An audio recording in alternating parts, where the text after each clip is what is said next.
sebagai senarai semak. Pastikan setiap ahli Dewan Undangan Negeri sila tunjukkan buku peraturan Dewan ahli-ahli yang berhormat.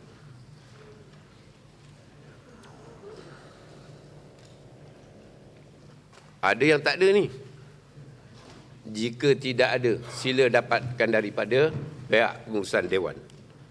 Tujuan saya, ahli yang berhormat, supaya kita dapat mematuhi peraturan ini dengan harapan supaya kepentingan rakyat dapat kita bincangkan bersama demi untuk kita mensejahterakan rakyat. Melaka Tengah 2012 323 kes, 2013 meningkat kepada 1,267 kes. Bagi Alur Gajah 70 kes, 2013 139 kes, Jasin 56 kes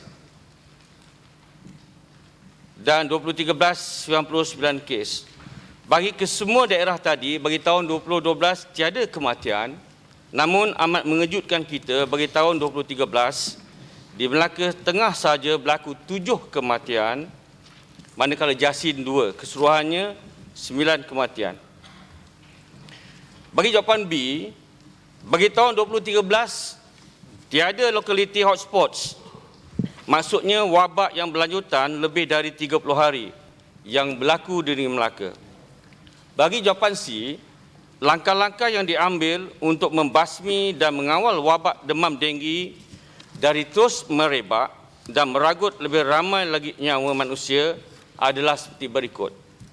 Mengambil tindakan segera ke atas semua kes yang dilaporkan, siasatan dijalankan dan tempoh 24 jam atau lebih awal daripada kes dilaporkan. Denggi Teruskan pada soalan berikut. Sebab denggi soalan merupakan nombor- masalah yang soalan penting. Datuk Speaker. Boleh bagi lebih banyak soalan tambahan Datuk Speaker.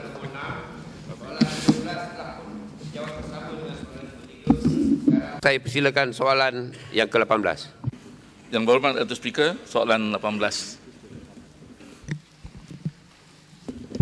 Yang berhormat Datuk Speaker, Yang amat berhormat Datuk Seri Ketua Menteri dan ahli-ahli yang berhormat, saya ingin menjawab pertanyaan daripada Bukit Baru. Saya jelaskan Yang berhormat Datuk Speaker, sebenarnya kerajaan ingin memberi bantuan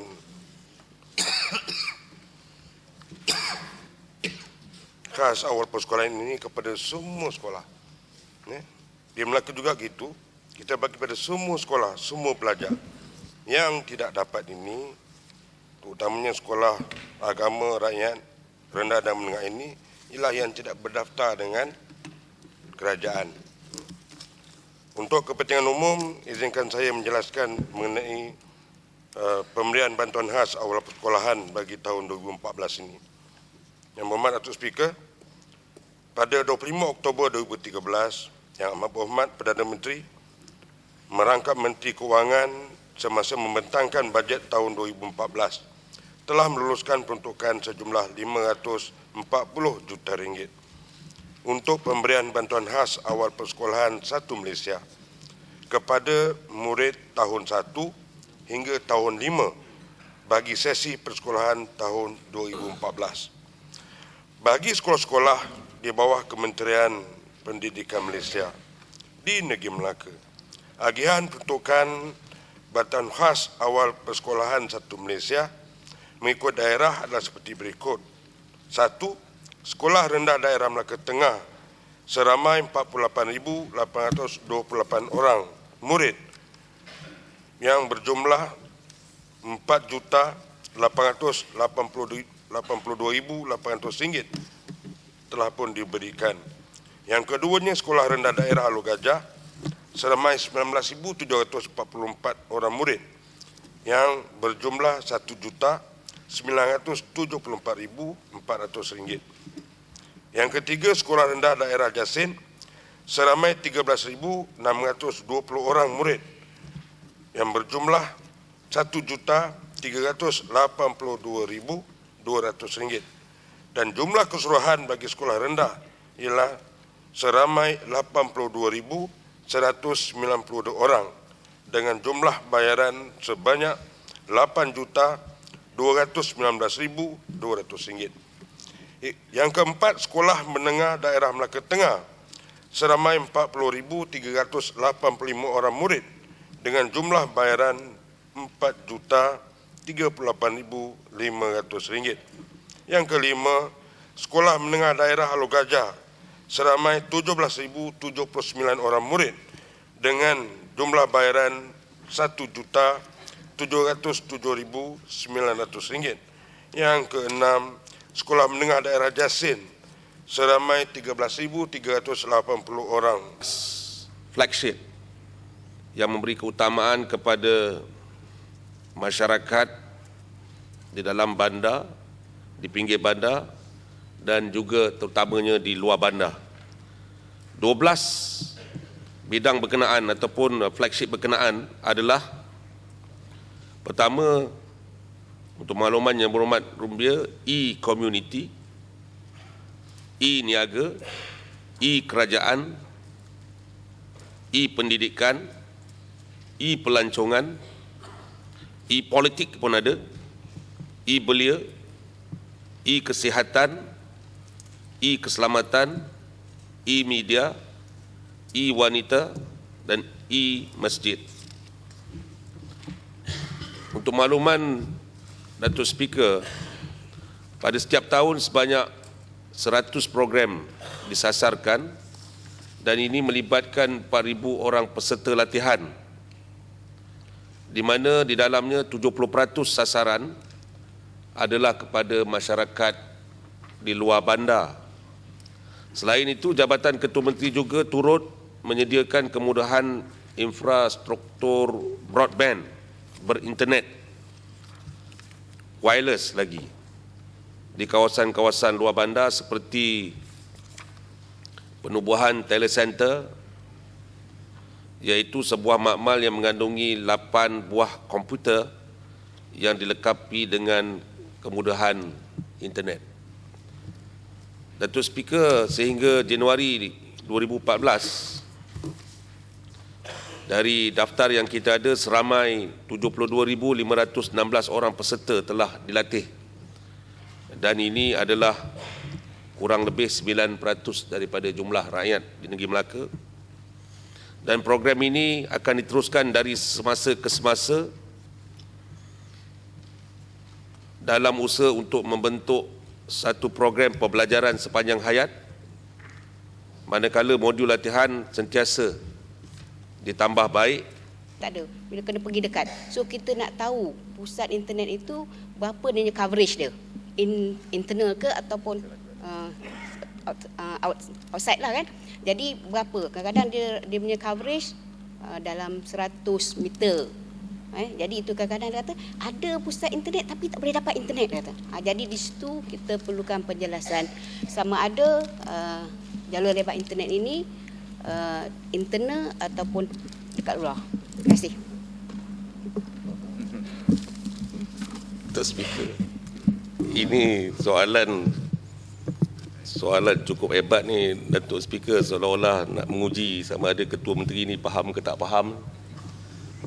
Dan saya pernah ingat juga satu ketika dahulu apabila satu soalan diutarakan di Dewan ini juga menanyakan Esko Kerajaan Negeri apa makna broadband. Saya ingat tu ada YB Pembangkang tanya, apa itu makna broadband pada seorang Esko Kerajaan Negeri. Dan kali ini saya teruja juga. Yang berhormat, kita kembali apabila Graham Bell. Waktu itu Dewan ditangguhkan untuk berhenti rehat sehingga kita masuk semula pada jam 11.40 pagi. Pada ahli-ahli yang berhormat, tuan-tuan dan puan, saya mengucapkan ribuan terima kasih di atas kerjasama yang telah pun diberikan. Dewan ditangguhkan. Sorry.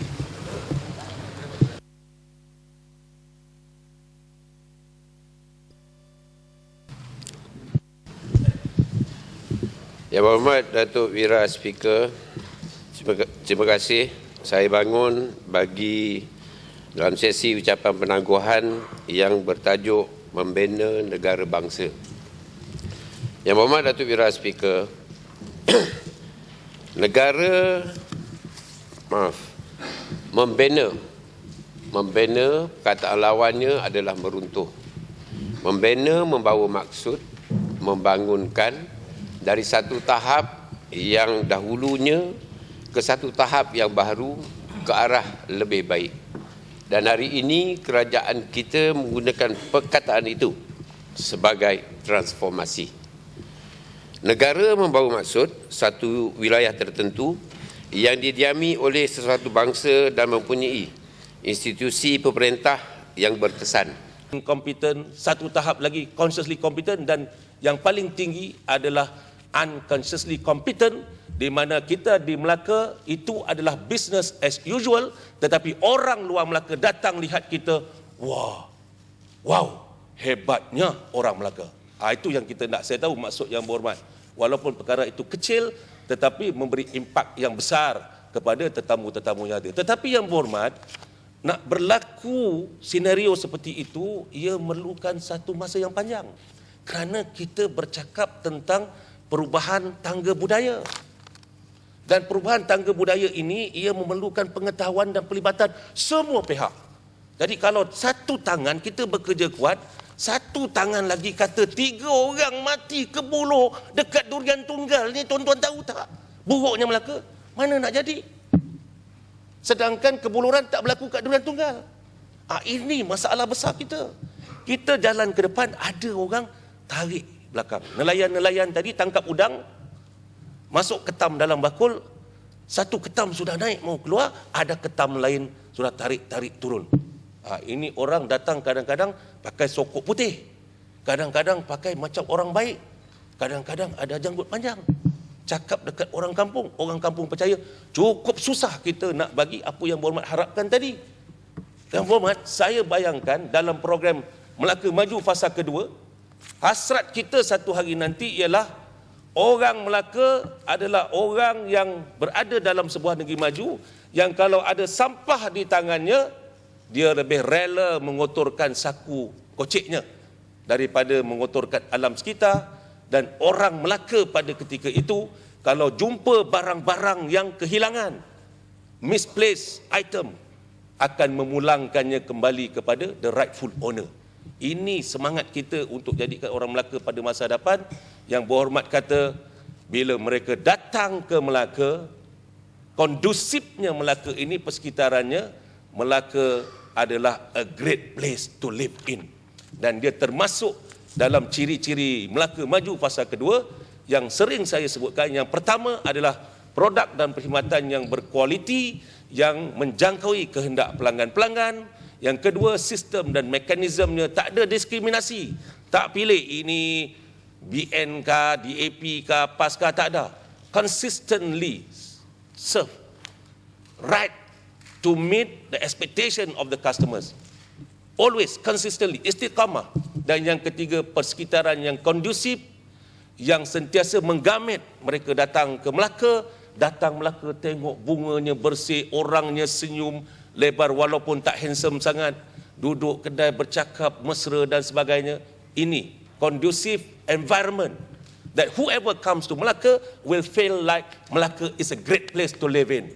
And definitely not least, Datuk Speaker dengan izin, yang keempat, orang-orang dan pasukan kerja Melaka, mereka yang sentiasa memberikan tumpuan kepada penambahbaikan yang berterusan. Ini semangat kita yang berhormat. Dan saya dengar aduan-aduan yang berhormat dan segala-galanya. Dan kita tahu, di samping kita bergerak terus untuk maju ke hadapan ini, berbagai-bagai perkara yang ditimbulkan oleh rakan-rakan kita. Jadi sama-samalah kita hadapinya dengan cekap, dengan baik dan dengan bersangka, dengan tanpa prasangka. Yang berhormat, saya banyak bagi ini. Saya belajar sikit. Saya rasa kita sebenarnya bertujuan untuk Sangzi Yuan. Apa tu? The long governing and lasting stability. The country is peaceful and the people are prosperous. Kalau yang berhormat ada masa, ajar saya sebut satu-satu, yang mana mau naik, yang mana mau turun, yang mana mendata, supaya tidak membawa maksud yang berbeza. Saya tahu ini bukan kerja mudah. Kongsi, wan selui. Kita kena kerja kuat supaya menjadikan Melaka sebagai sebuah negeri maju, dihormati dan disegani oleh rakan dan lawan. Terima kasih, Datuk Speaker. Saya gulung. dan selamat bersidang di masa hadapan. Wallahu alam. Saya doakan persidangan kita ini dirahmati Allah dan persidangan kita ini juga dilindungi perpisahannya dan kita semua tergolong dalam golongan orang-orang yang terpuji, dan insya-Allah kita berjumpa lagi di masa hadapan. Allahumma ja'al jama'ana hadza jama'an marhuma wa tafarruqana min ba'dihi tafarruqan ma'suma. Kita doa kepada Allah supaya kita diampunkan dosa, dipanjangkan umur, dimurahkan rezeki. Allah janji kalau kita doa, Allah makbulkan doa kita. Wa qala rabbukum ud'uni astajib lakum. Ya Allah, ya Tuhan kami, Engkau jadikanlah kami orang-orang yang sentiasa mencari kebaikan, ya Allah. Engkau ampunilah segala dosa kami, ya Allah. Panjangkan umur kami, murahkanlah rezeki kami, kuat dan sihatkan badan kami untuk terus kami bekerja bagi keamanan, kemakmuran dan kesejahteraan negeri kami, ya Allah. Ya Allah, jadikanlah negeri kami baldatun thayyibatun wa rabbun ghafur. Amin ya Allah, amin ya Rahman, amin ya Rahim. Rabbana taqabbal minna du'aana innaka antas samiul alim wa tub alaina innaka antat tawwabur rahim. Da'wahum fiha subhanakallahumma wa tahiyatuhum fiha salam wa akhirun da'wahum alhamdulillahi rabbil alamin. Taqabbalallahu minkum. Terima kasih Datuk Speaker, saya pohon menggulung. Terima kasih. Wallahu alam. Terima kasih Yang Amat Berhormat Datuk Seri. Ucapan penangguhan penutup pada persidangan kita yang cukup menarik. Banyak yang kita boleh jadikan panduan dalam hidup kita. Terima kasih Yang Amat Datuk Seri. Selesai urusan kita pada persidangan kali ini, dan sebelum saya menangguhkan persidangan ini, saya mengambil kesempatan mengucapkan setinggi penghargaan terima kasih kepada semua pihak yang telah memberi kerjasama, pada Yang Berhormat Setiausaha Kerajaan Negeri, Yang Berhormat Penasihat Undang-Undang, Yang Berhormat Pegawai Kewangan Negeri, Timbalan Setiausaha Kerajaan Bahagian Pengurusan, Setiausaha Sulit Tuan Yang Utama Tun, Ketua Setiausaha Sulit kepada Yang Hormat Ketua Menteri, jabatan-jabatan yang membantu, Jabatan Kerja Raya, Majlis Perbadaran Hang Tuah Jaya, Jabatan Penerangan, Jabatan Penyiaran, pihak media masa dan semua pihak yang telah membantu saya dan Urustia Dewan dalam mengendalikan persidangan sejak dari perasmian hari itu sehinggalah hari ini. Dan kalau ada yang tidak berpuas hati, itu perkara biasa. Di Selangor dan di Pulau Pinang, pembangkang di sana daripada BN pun tak puas hati dalam persidangan yang tahun lepas lah. Mereka tak puas hati, tak cukup masa dan macam-macam. Tapi saya rasa saya telah membuat persidangan ini paling demokratik kerana telah memberi peluang pada lebih 2/3 daripada pihak pembangkang bercakap. Kalau dulu kita bagi 3 daripada 5, dua 5, sekarang saya bagi 6 daripada 7. Dan yang ketujuh pun dapat juga peluang pada hari ini. Saya dah buat sebaik yang terbaiklah yang telah saya lakukan, terpulang pada pihak yang menilai. Ini perkara biasa. Dan persidangan ini akan kita teruskan. Kalau ada penambahbaikan yang perlu kita buat, kita akan lakukan. Tapi saya rasa saya telah buat yang terbaik untuk sebuah dewan yang mengamalkan sistem demokrasi. Jadi sekali lagi tinggi penghargaan dan terima kasih kepada semua. Saya akan tangguhkan dewan ini ke satu masa yang akan diberitahu kelak. Dewan ditangguhkan.